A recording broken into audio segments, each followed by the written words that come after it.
할렐루야. 네, 임원교육 9번째 시간에 오신 여러분 모두를 환영하고 축복합니다. 잠깐 기도하겠습니다. 사랑의 하나님 감사를 드립니다. 우리에게 생명의 호흡 주시고 또한 우리를 하나님의 자녀 삼아 주실 뿐만 아니라 우리를 정말 삶의 현장 가운데서 성령께서 우리와 함께 하여 주시고 우리의 삶을 통해 예수 그리스도를 더욱더 닮아가는 그런 예수님의 제자로 우리를 날마다 빚어가시니 감사를 드립니다. 오늘 9번째 강의를 통해서도 우리가 정말 우리의 삶을 점검하기를 원하며 우리의 삶 가운데 작은 부분에 있어서조차도 성령의 도우심을 따라 정말 하나님이 기뻐하시는 삶을 살아가는 저희 모두가 될 수 있도록 인도하여 주시옵소서. 오늘도 함께 하시는 하나님 감사를 드리며 이 모든 말씀 우리 주 예수님의 이름으로 감사하며 기도드렸습니다. 아멘. 네, 오늘 우리 주신 하나님의 말씀은 마태복음 6장 19절에서 24절의 말씀입니다. 마태복음 6장 19절에서 24절의 말씀입니다.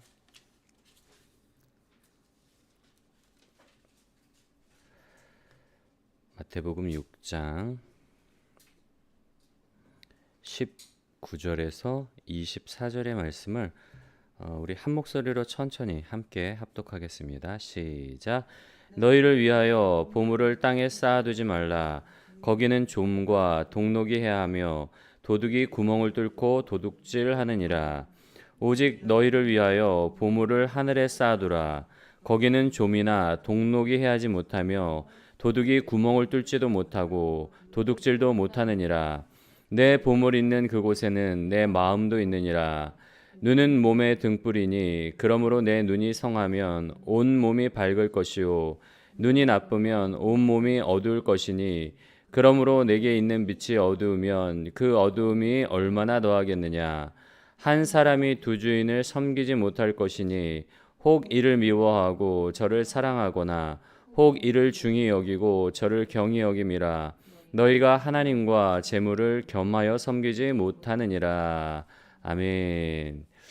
예, 국가의 강의는 우리가 제목을 제자는 성령의 도움으로 일상을 바꾼다로 좀 잡아보았는데요. 오살드 챔버스의 책에 보면 특별히 이제 9과 전에 7, 8, 9, 10과를 아우르는 그 앞에 이제 서론에 해당되는 부분이 나오는데 그 책에 보면은 이런 이야기가 이렇게 기록되어 있습니다. 이제 이렇게 오살드 챔버스가 썼는데요. 우리는 두 세계에 살고 있다라고 그렇게 이야기를 하고 있습니다.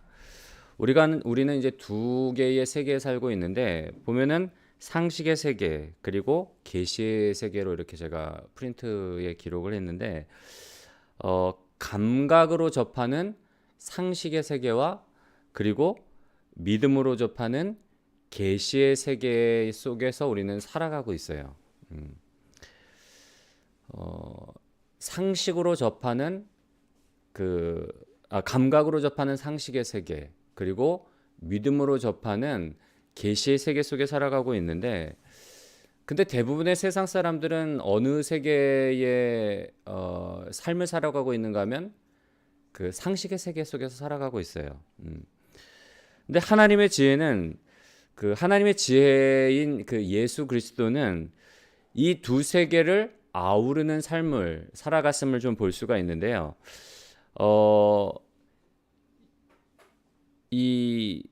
만약에 우리가 그 상식의 세계만 취하고 그리고 계시의 세계를 버린다면 우리는 하나님이 말씀하시는 것을 어리석다라고 그렇게 말하기가 그렇게 생각을 할 겁니다. 왜냐하면 우리가 세상 사람들은 사실 이해를 못 하잖아요. 크리스찬들의 삶을. 왜 저 사람들은 저런 방식으로 살아가는 걸까? 왜 저 사람들은 저렇게 이야기하지? 이게 상식적으로 우리가 어떤 상식으로 봤을 때는 어떤 감각으로 봤을 때는 도저히 이해가 안 되는 거예요. 하나님의 나라의 일도. 그리고 하나님 예수님이 말씀해 주신 그런 내용들이 도저히 이해가 안 되는 거예요. 왜냐하면 계시의 세계는 뭘로 우리가 접할 수 있다고요? 믿음으로 접할 수 있기 때문에 어떤 세상적인 지식과 세상적인 상식, 세상적인 어떤 감각을 가지고는 이해가 되지 않는 거예요. 이 계시의 세계가. 예수님은 우리가 보지 못하는 계시의 세계에 사셨는데요. 따라서 우리가 그 주님의 세계에 들어가기까지는 그 주님의 가르침을 전혀 알 수가 없어요. 똑같은 말씀을 사람들에게 선포하셨음에도 불구하고 어떤 사람들은 그 말씀을 아멘으로 받아들이고 그 말씀으로 말미암아 많은 열매를 거두었지만 어떤 사람들은 똑같은 말씀을 들어도 이해를 할 수가 없었어요. 하나님의 지으신 예수님 안에서 우리는 계시의 세계와 상식의 세계가 하나 되는 것을 볼 수가 있습니다. 상식의 세계에 필요한 기능은 뭔가 하면 괄호로 쳐놨는데요. 상식의 세계에서 필요한 건 뭔가 하면 지적 호기심이에요. 우리가 상식의 세계를 알아가기 위해서는 뭐가 필요한가 하면 지적인 호기심. 이거는 도대체 왜 이렇게 되는 걸까? 이게 돌아가는 원리, 이치는 뭘까? 상식 감각으로 우리가 접할 수 있는 이 상식의 세계에서 우리가 이 상식의 세계를 더 알아가기 위해서는 뭐가 필요한가 하면 지적인 호기심이 필요해요. 그런데 우리가 그 예수님이 거하시는 계시의 영역으로 들어가려면 지적인 호기심은 배제가 되고 오히려 지적인 호기심으로 우리가 계시의 세계, 계시의 영역을 아는 것이 아니라 계시의 그 세계를 우리가 더 알아가기 위해서 뭐가 필요한가 하면 의지적인 순종이 가장 중요하게 여겨집니다. 의지적인 순종. 상식의 세계에 있어서는 지적인 호기심이 이 상식의 세계를 알아가는 데 있어서 도움이 되지만 그런데 계시의 세계, 하나님 나라의 어떤 세계에서 일에 있어서는 지적인 호기심보다 뭐가 더 중요하다고요? 의지적인 순종이 더 중요해요. 우리는 일반적인 어떤 감각, 일반적인 상식적인 어떤 기능들을 가지고서는 하나님을 볼 수도 하나님을 만질 수도 없어요. 알 수도 없어요. 우리의 감각으로는 온전히 하나님을 알 수가 없는데 그렇다면 예수 그리스도께서 속하시고 그리고 그것으로부터 말씀하시는 다른 세계, 이 계시의 세계를 우리가 어떻게 접할 수 있을까요? 바로 그 하나님의 성령에 의해서 우리 안에서 성령께서 우리 안에서 역사하시는 그 믿음으로 인해서 우리가 이 계시의 세계에 접근할 수가 있고요.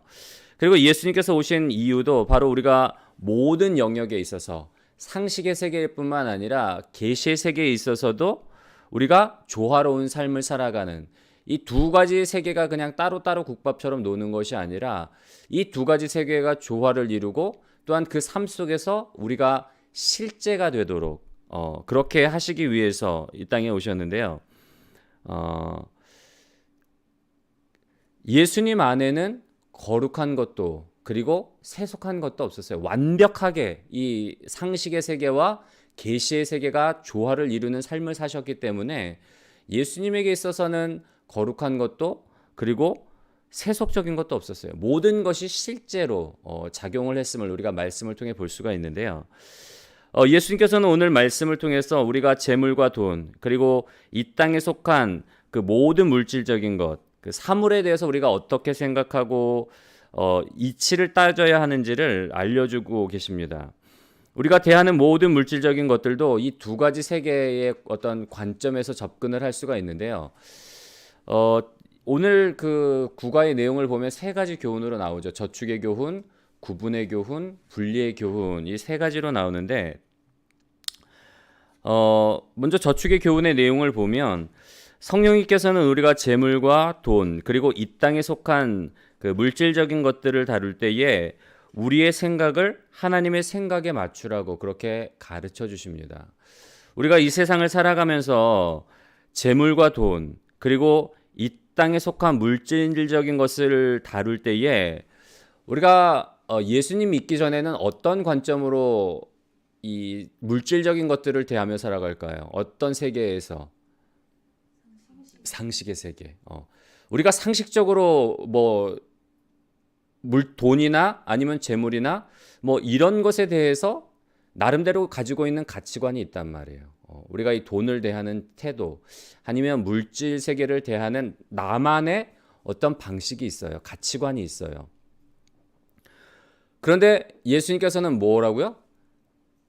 그 상식의 세계뿐만 아니라 계시의 세계에서 바라보는 관점으로 또한 우리가 살아가도록 그렇게 만들어 가세요. 우리가 상식의 세계의 어떤 관점으로 보면 이 계시의 세계의 하나님 나라의 어떤 관점이 이해가 되지 않는데 성령의 인도를 따라서 우리가 살아가다 보면, 순종하다 보면 이제 조화가 되는 거예요. 우리가 정말 그 계시의 세계와 상식의 세계가 있는데 이 두 가지 세계에서 우위를 차지하는 건 뭘까요, 여러분? 계시의 세계예요. 계시의 세계로 말미암아 우리가 상식의 세계도 해석하게 되고 이게 주가 돼서 살아가게 되는데, 성령의 인도를 따라 살아가다 보면 이제 그 두 가지가 충돌을 일으키는 것이 아니라 조화를 이루어가는 삶을 살아갈 수가 있는 거예요. 오늘은 그 중에 하나, 이제 재물에 대한, 돈에 대한 그 이야기를 말씀을 하고 계신데, 예수님께서 뭐라고 말씀하시는가 하면 보물을 이 땅에 쌓아두지 말고 어디에 쌓아두라고 말씀을 하시죠? 하늘에 쌓아두라고 말씀을 하세요.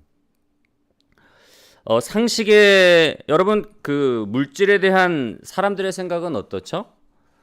세상 사람들은 물질을 열심히 일하고 열심히 노력해서 재물을 이렇게 막 쌓아가잖아요. 그 목적이 뭘까요? 세상 사람들은 안락한 삶 혹은 안정된 노후, 안정된 노후와 안락한 삶을, 지금 이 땅의 삶을 즐기기 위해서, 좀 행복하기 위해서 나름대로 열심히 일하고 열심히 번단 말이에요. 여러분, 그렇다면 크리스찬들은 어떤 생각을 가지고 우리가 물질을 벌고 물질을 사용할까요? 세상 사람들과 같은 동기도 여전히 우리도 있어요. 우리 안에도 좀 안정적으로 살았으면 좋겠고 행복한 삶을 살았으면 좋겠고 노후에도 좀 안정적으로 자녀들에게 기대지 않고 어떤 상황이든지 간에 그냥 먹고 살 정도는 됐으면 좋겠다라는 그런 생각을 가지고 우리도 그렇게 살아요. 근데 우리는 세상 사람들과 달리 조금 더 우리가 조금 더 어떤 윤리적으로 그래야 되나요? 아니면 도덕적으로 그래야 되나요? 우리가 조금 더 나은 건 뭔가 하면, 우리는 이 주신 재물이 누구로부터 왔다고 생각을 하죠? 하나님께로부터 온 것이기 때문에 또 하나님이 원하는 방향으로 흘려보내야 된다는 걸 알고 있어요. 그래서 재물을 가지고 구제하는 일들, 사람들을 돕는 일들, 선한 일들을 하려고 해요. 그리고 어떤 생각까지 가는가 하면, 우리가 이제 보통 이 땅에 쌓아두지 말고 하늘에 쌓아두라 하다 보니까, 우리가 그러면 하늘에 쌓아두는 방법이 뭘까? 선한 일을 통해서, 구제를 통해서, 구제하면은 우리가 하늘에 쌓아둔다고 그렇게 생각을 해요. 그런데 우리가 좀 생각을 해봐야 될 부분은 어떤 부분인가 하면, 어떤 사람들에게 있어서는 그게 이 세상적인 가치관으로 동기가 그런 경우도 있어요. 하늘나라 가서 만약에 정말 그 영생이 있고 천국이 존재한다면 이 땅의 삶이 전부가 아니기 때문에 영원한 시간을 보내는 그곳에다가 내가 좀 투자를 해야 되겠다. 내가 그곳에 가서도 내가 좀 좋은 집에서 살려면 이 땅에서 열심히 뿌려야지. 열심히 이 땅에서 열심히 돕고 구제함으로 말미암아 저 하늘에 쌓아가지고 큰 집에서 살아야지. 이런 마음은 여러분 어떤 동기일까요? 세상적인 동기인 거예요. 그거는 어떻게 보면 투기란 말이에요. 투기. 이 땅에서 우리가 사실 일반 직장인들이 그 한 억 단위로 이렇게 저축해서 요즘에는 그런 돈을 못 만지잖아요. 그러다 보니까 뭐에 투자하죠? 주로 부동산 아니면 집. 그거밖에 방법이 없는 거예요. 막 개발 예정지에다가 신도시에다가 분양 받아가지고 가지고 있다 보면은 또 올라가고 막 이런 어떤 시세 차익들. 그래서 또 굴리고 이런 세상적인 방법들을 가지고 천국에도 그대로 적용하는 것 있을 수도 있단 말이에요. 만약에 그런 동기를 가지고 있다면. 예수님께서 말씀하신 그 말씀의 내용, 너희는 이 땅에 쌓아두지 말고 하늘에 쌓아두라는 그 얘기는 뭔가 하면, 다른 말로 하면 우리의 계좌가 어디 있다는 거죠? 은행 계좌가 이 땅에 있는 것이 아니라 천국에 있다는 것을 의미할 뿐만 아니라 동기의 문제를 다루고 계신 거예요. 동기의 문제. 상식의 세계가 아닌 계시의 세계에서 그렇다면 그 물질의 세계를, 우리가 물질의 문제를 어떻게 다룰 것인가? 하늘의 계좌에 어떻게 쌓을 수 있을까? 그 누가복음 12장 말씀을 보면, 제가 몇 번 이 말씀을 좀 드렸었는데, 누가복음 12장 이야기는 어떤 이야기인가 하면, 어떤 청년이 하나 이제 예수님께서 사람들에게 말씀을 전하고 계실 때에 청년 하나가 예수님을 찾아오는 거예요. 그러면서 이 예수님께 뭘 부탁을 하는가 하면, 예수님, 내 형에게 말씀해 주셔서 아버지의 유산을 나와 좀 균등하게 좀 나누게 해주세요 라고 청탁을 해요. 아마도 이 청년의 아버지는 유언을 남길 그 사이도 없이 갑작스럽게 돌아가신 것 같아요. 그러다 보니까 장남인 형이 자신의 목, 당시에 이제 유대의 법을 보면은 장남은 2배의 몫을 받았대요. 일반 형제들보다. 그래서 자기의 몫을 떼고 이제 동생에게 아버지의 유산을 분배했을 텐데, 동생 입장에서 봤을 때는 뭔가 좀 덜 받은 것 같죠. 아, 내가 좀 손해 보는 것 같고 형이 나보다 더 많은 걸 가져간 것 같으니까 억울한 거예요. 그래서 예수님한테, 예수님은 내 형이 존경을 하니까 예수님이 말씀해 주시면 들으시지 않을까 하는 마음으로 찾아가서 부탁을 하는 거예요. 내 형에게 말씀해 주셔서 유산을 좀 균등하게 배분해 달라고. 근데 예수님께서는 이 청년의 부탁을 통해서 사람들에게 중요한 교훈을 가르쳐 주시고자 했는데, 그건 뭔가 하면 삼가 탐심을 물리치라 사람의 생명이 소유에 넉넉한 데 있지 아니하니라 라고 사람들에게 말씀을 하세요. 이 청년의 청탁을 통해서 예수님께서 가르쳐 주시고자 했던 교훈은 뭔가 하면 진정한 생명이 어디에 있느냐예요. 탐심을 물리치라 사람의 생명이 그 소유에 넉넉한 데 있지 아니하니라. 그러면서 비유로 들어서 말씀하신 그 이야기가 바로 이 어리석은 부자의 이야기예요. 어떤 부자가 있었는데 이 부자가 정말 열심히 일하고 수고하고 땀 흘려서 한 부를 이루어요. 그리고 가지고 있던 창고가 적다 보니까 이것을 헐고 더 크게 지어서 이제 그 수확하고 남은 것들을 다 이 큰 창고에다가 저장해 놓고 이제 내가 남은 인생을 내가 편안하게 즐기고 먹고 마시고 좀 안정적으로 살리라. 그렇게 막 어떻게 보면은 막 행복한 어떤 그 뭐라고 표현해야 될까요? 그런 어떤 상황 가운데 있는 그 부자를 가리켜서 예수님께서는 어리석은 부자다라고 그렇게 말씀을 하세요. 여러분, 세상적인 기준으로 본다면 이 부자는 박수갈채 받아야 돼요. 왜냐하면 자수성가한 인물이잖아요. 성경 어디에도 이 사람이 뭐 남의 물건을 사기쳤다거나 부정적인 방법으로 부를 축적했다고 나와 있지 않아요. 정말 열심히 수고하고 땀 흘리고 애써서 부를 이루었단 말이에요. 그러면 세상적인 관점으로 보면 당연히 박수갈채 받아야 되고 존경받아야 되는 인물인데, 근데 예수님께서는 이 부자에 대해서 어리석은 부자다라고 그렇게 말씀을 하세요. 어리석은 자요. 오늘 밤에 하나님이 내 영혼을 내 생명을 취해 가시면 내가 쌓아놓은 것이 누구의 것이 되겠느냐. 그러면서 뭐라고 말씀하시는가 하면 하나님께 대하여서 부요하지 못한 자가 이와 같으니라 라고 그렇게 결론 지어주세요. 그래, 중요한 건 뭔가 하면 옛날에는 우리 부흥 강사님들이나 아니면 목사님들이 이 말씀을 가지고 그 뒤에 나오는 말씀이 바로 이거예요. 재물을 이 땅에 쌓아두지 말고, 누가복음의 말씀에 보면은 이어서 나오는 말씀이 오늘 산상수훈의 말씀이 이어져 나오는 거예요. 이 땅에 쌓아두지 말고 하늘에 쌓아두라고. 그래서 이 말씀을 가지고 많은 목사님들이 뭐라고 해석을 해주셨는가 하면 하늘에 쌓아두라는 거죠. 뭐 선한 일이나 구제나 이 교회를 위한 일이나 뭐 이런 일들을 통해서 하늘에 쌓아두라는 거예요. 그렇게 해석을 하셨단 말이에요. 근데 말씀을 드렸지만 예수님께서 이 부자의 이야기를 통해서 우리에게 주시고자 했던 교훈의 핵심은 뭐라고요? 사람의 생명이 어디에 있느냐예요. 사람의 생명이 어디에 있느냐. 이 부자를 가리켜서 예수님이 어리석은 부자다라고 하신 이유는 뭔가 하면 성경을 보면 이 부자의 독백 속에 짧은 그 3절인가 2절의 독백 속에 나라는 단어가 몇 번이 나오는가 하면 6번이 나와요. 내가 이제 뭐 만족하게 되었으니 내 영혼아 먹고 쉬고 마시고 즐기자. 그래서 나. 다 나예요, 나. 여러분이 예수님께서 이 부자에 대해서 어리석은 부자라고 말씀하신 이유는 뭔가 하면 우리의 생명은 어디 있다고요, 여러분? 하나님과의 관계에 있는 거예요. 나는 포도나무에 너희는 가지니 저가 내 안에 내가 저 안에 있으면 저는 나로 말미암아 많은 열매를 맺지만 나를 떠나서는 너희가 아무것도 할 수 없느니라. 우리는 생명의 근원 되신 하나님 안에 예수 그리스도를 통해서 접붙임을 당할 때 진정한 생명이 있단 말이에요. 하나님을 떠나서는 우리가 살았다는 이름을 가졌으나 실상은 죽은 자들이에요. 근데 이 부자는 예수님이 이 부자에 대해서 어리석은 부자다라고 말씀하신 건 계시적인 세계의 관점에서 그렇게 말씀을 하시는 거예요. 상식의 세계에서는 이 부자가 정상이에요. 오히려 존경받아야 되는 사람이에요. 그런데 계시의 세계에서 예수님의 관점으로 봤을 땐 이 부자는 어리석은 부자예요. 왜냐하면 이 부자의 삶 어디에도 하나님이 비집고 들어갈 틈이 없으니까 자기 열심, 자기 노력, 자기 방법으로 부를 이루었지만 그게 끝이란 말이에요. 하나님의 생명이 그 사람에게는 없는 거예요. 왜냐하면 하나님과의 관계가 없기 때문에. 하늘나라에 아무것도 쌓아둔 게 없는 거예요. 여러분, 만약에 우리가 정말 이 땅 가운데서 어떤 재물 가지고 저 하늘나라의 삶을 준비한다면 가난한 사람들은 어떻게 될까요? 누군가를 도울 어떤 여력이 없고 누군가에게 도움을 받아야 되는 사람들이라면, 구제를 받는 입장이라면 쌓을 게 없잖아요.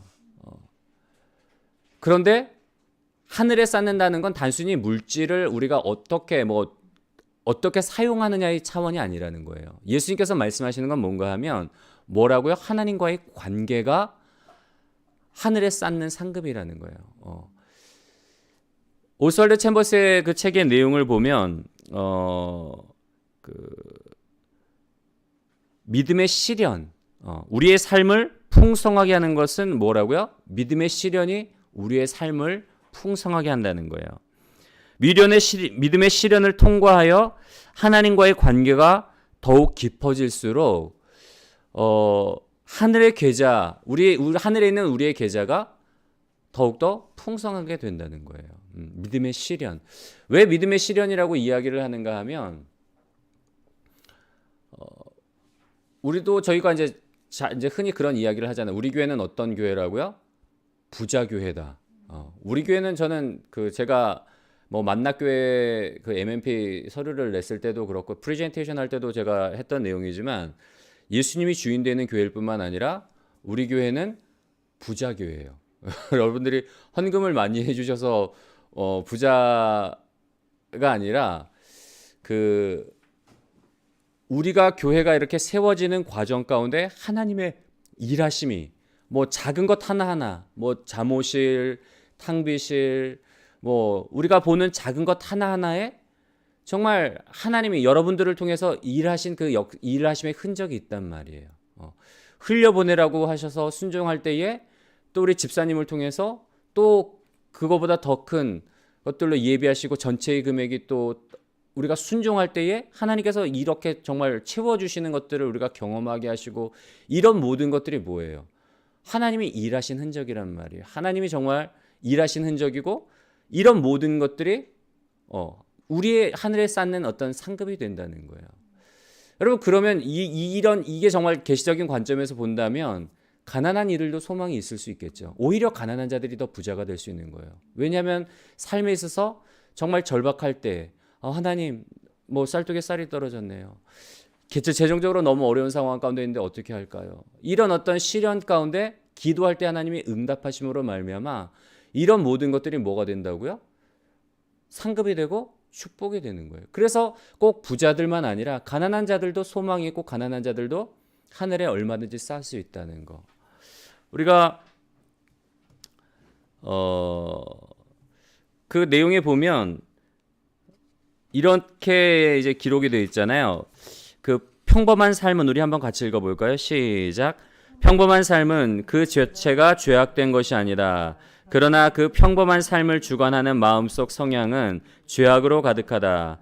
성령님의 인도하심에 순종하는 과정을 통해 우리는 일반적인 삶을 영적인 삶으로 바꿀 수 있다. 예.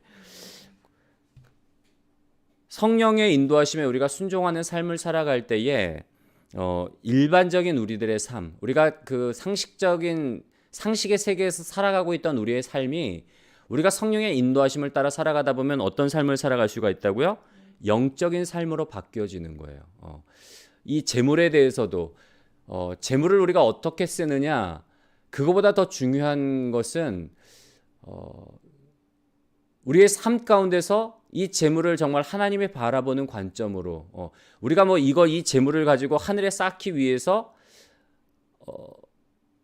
이렇게 어떻게 보면 투기 목적으로 그런 것이 아니라, 중요한 것은 뭐라고요? 재물을 만들어가는 과정도 그 계시적인 관점으로 보면 그래서 중요한 거예요. 단순히 우리가 세상 표현으로 보면 개같이 벌어서 정신같이 쓴다라는 그런 이야기가 있잖아요.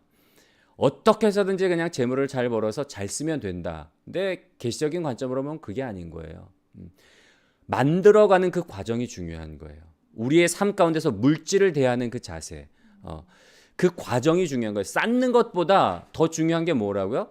우리가 상식적인 세계에서 봤을 때는 여기다 내가 이 땅에서 주신 물질들 가지고 선교하고 구제하고 나눔으로 인해서 저 하늘에 내가 좋은 집을 마련해야지. 그거는 그런 관점은 툭이잖아요. 근데 그게 아니라 하나님이 하라고 하셨기 때문에 하나님의 자비의 마음과 긍휼의 마음을 가지고 한다는 건 그건 잘 사용하는 거고, 그리고 아까도 말씀을 드렸지만 중요한 게 뭐라고요?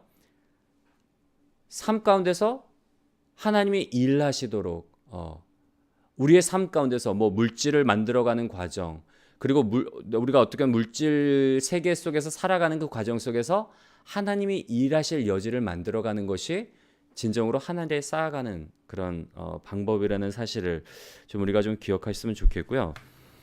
두 번째로 우리가 이제 구분에 대한 교훈이 나오는데 22절과 23절의 말씀을 보면 눈은 몸의 등불이니 그러므로 내 눈이 성하면 온몸이 밝을 것이요 눈이 나쁘면 온몸이 어두울 것이니 그러므로 내게 있는 빛이 어두우면 그 어둠이 얼마나 더하겠느냐라고 그렇게 예수께서 말씀을 하세요.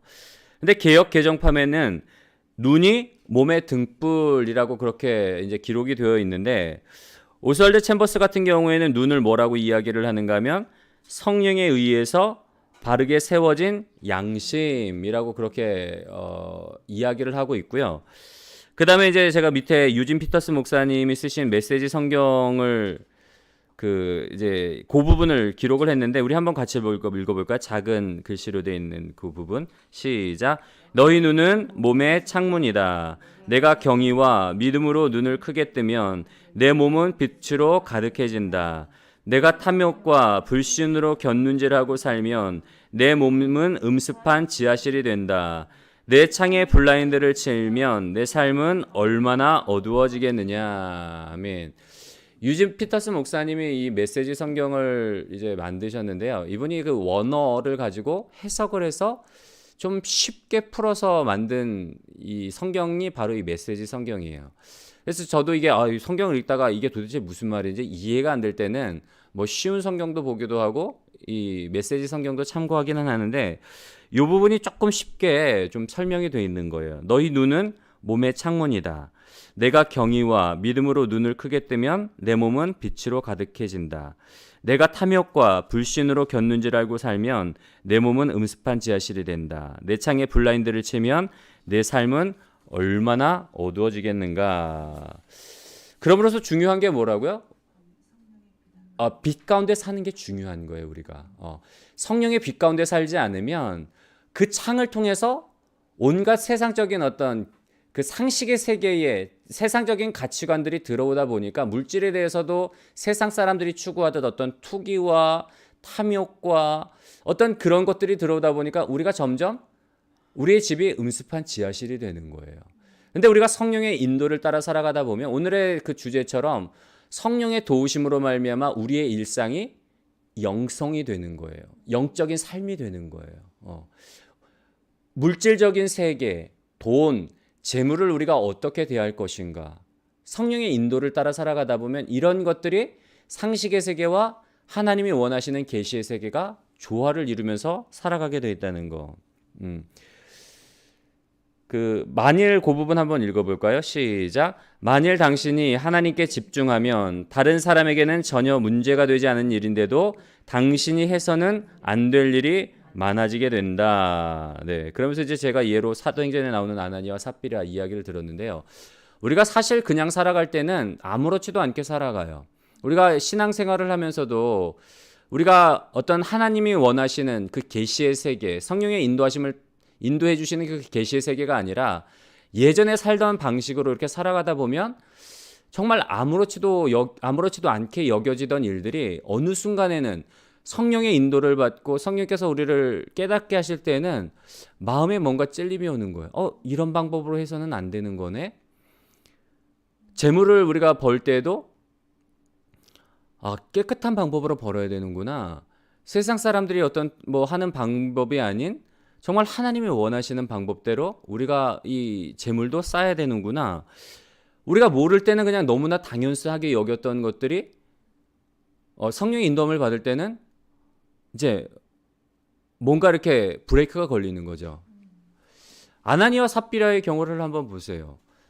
오순절 성령이 막 충만하게 임할 때에 각 사람이 자기의 소유를 팔아서 서로의 필요를 채워주는 공동체의 삶을 살았단 말이에요.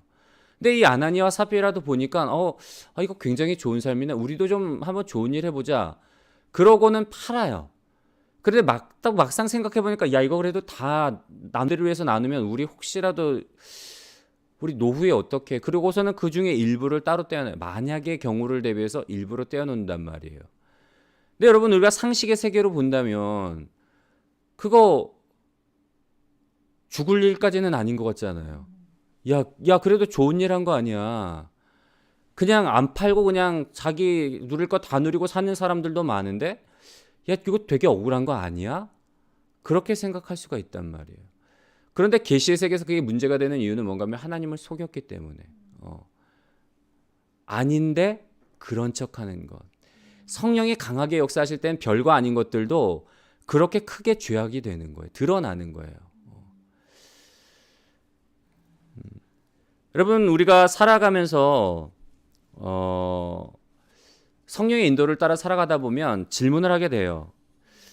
이게 정말 주님께서 내게 주시는 마음인가? 주님이 원하시는 건가? 아니면 사단이 추구를 하는 건가? 세상이 어떤 추구인가? 우리가 하나님께 집중하면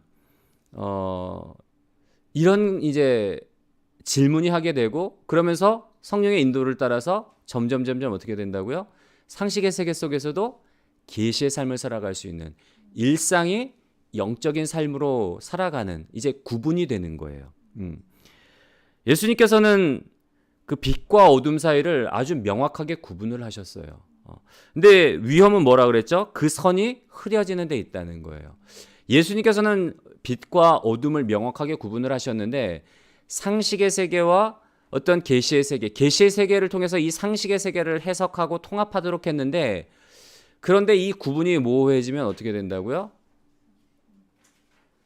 타협하게 되는 거예요. 이제 세 번째, 분리에 대한 교훈으로 연결이 되는데 타협하려고 그러는 거예요.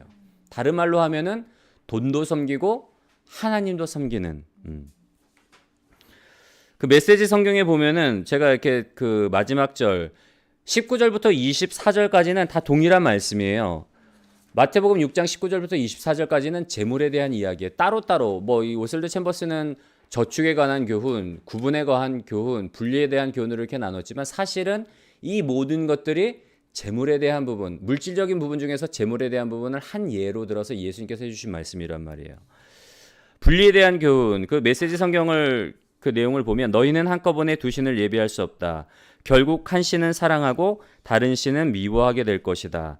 한쪽을 사모하면 다른 쪽은 업신 여기게 마련이다. 너희는 하나님과 돈을 둘 다 예배할 수 없다라고 그렇게 기록되어 있습니다. 여러분 근데 이제 그 책의 내용을 보면 이 세상 사람들은 두 주인을 다 섬길 수 있다고 얘기를 해요. 약간의 교묘함과 지혜와 타협만 있으면 가능하다는 거예요. 약간의 교묘함 그리고 지혜 한 스푼 타협 큰 한 스푼 이런 식으로 얼마든지 타협하며 살 수 있다는 거예요. 너 신앙도 지키고 세상적인 어떤 욕심도 지킬 수 있어. 그렇게 이제 유혹을 하는 거죠. 여러분 사탄이 주님께 엎드려서 경배하라고 한 거. 네가 이거 절하면 내가 이 모든 세상 나라의 영광을 내게 줄게. 이거 유혹이잖아요. 타협하라는 거예요. 야, 뭐 하러 그렇게 고리타분하게 십자가 져야 돼? 왜 힘들게 십자가 지니? 그냥 편하게 나한테 한번 절하면 이 모든 영광들을 다 너에게 줄게. 그러면 얼마든지 네가 원하는 대로 이상사회, 하나님의 나라 만들 수 있잖아. 뭐 하러 힘들게 십자가 지냐? 그렇게 유혹을 하는 거예요.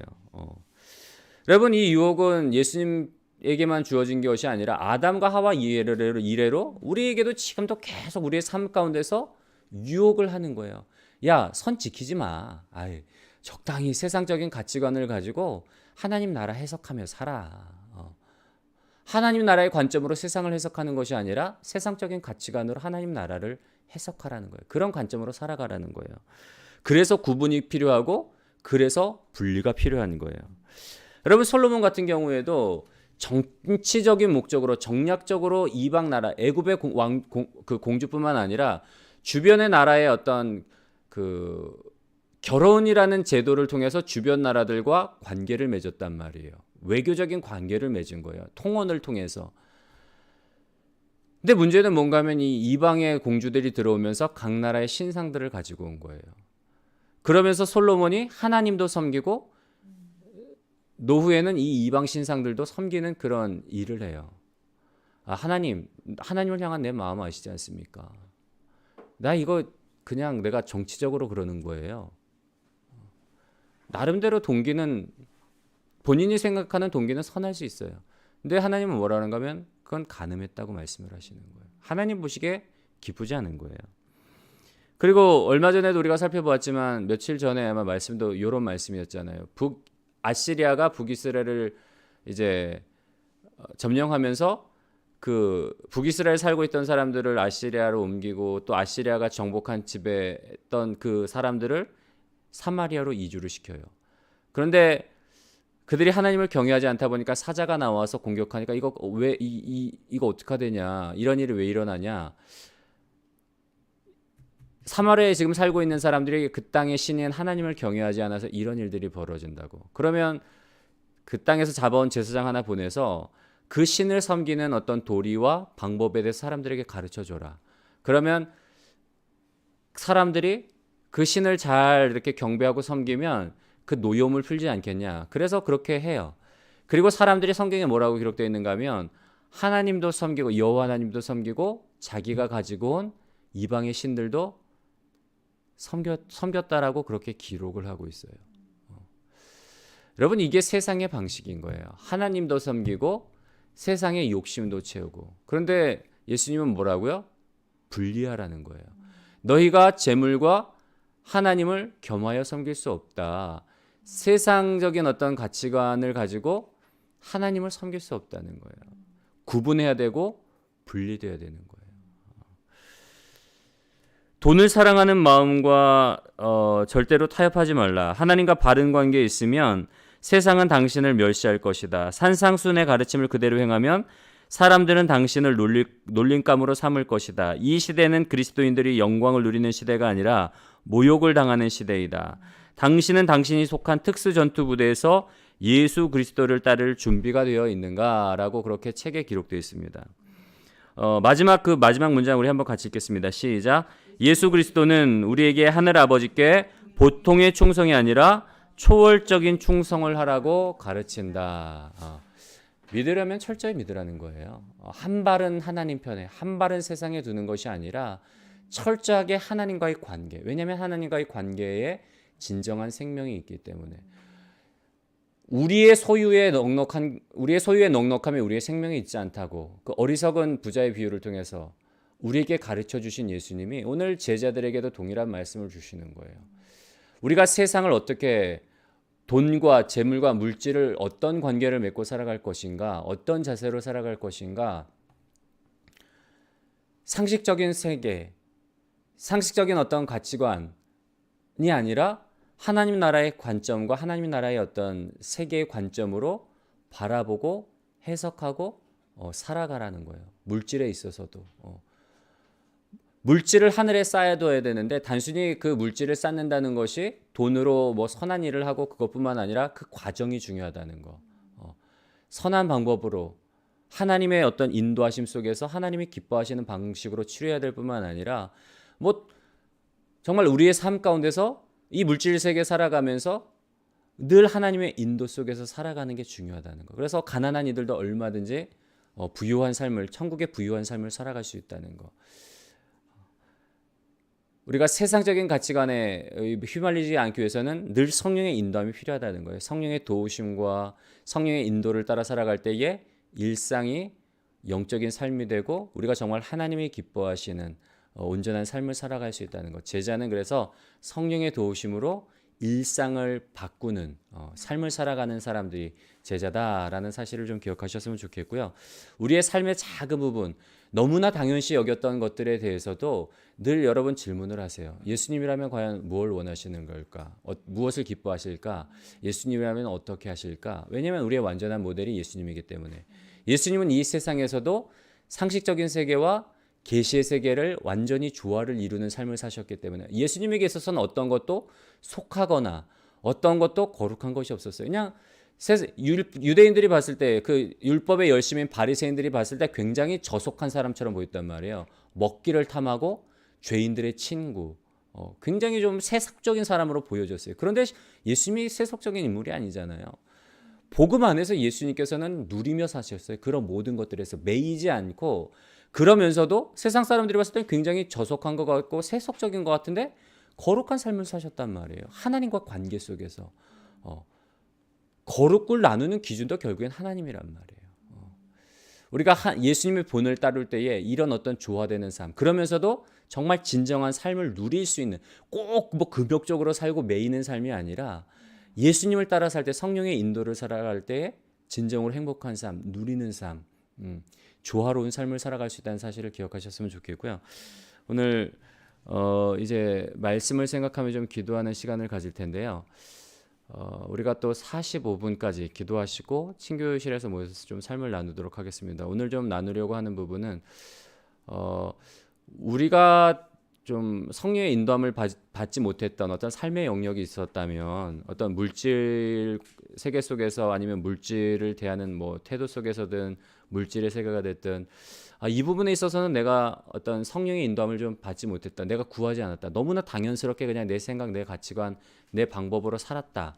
뭐 물질에 대한 부분뿐만 아니라 뭐 자녀의 문제건, 뭐 아니면 뭐 어떤 다른 어떤 가치관의 문제건, 이 부분은 내가 한 번도 고민해 보지 않았는데 너무나 당연하게 했는데, 오늘 말씀을 듣고 보니까 이 부분에서도 내가 성령의 인도를 좀 받아야 될 필요가 있는 것 같다라는 부분, 그런 부분들이 있다면 좀 이따 친교실에서 우리 삶을 나눌 때 한번 좀 나누도록 하겠습니다. 우리 45분까지 우리 주여 통성을 한번 외치신 후에 우리 자유롭게 기도하시다가 우리 친교실에서 모이도록 하겠습니다.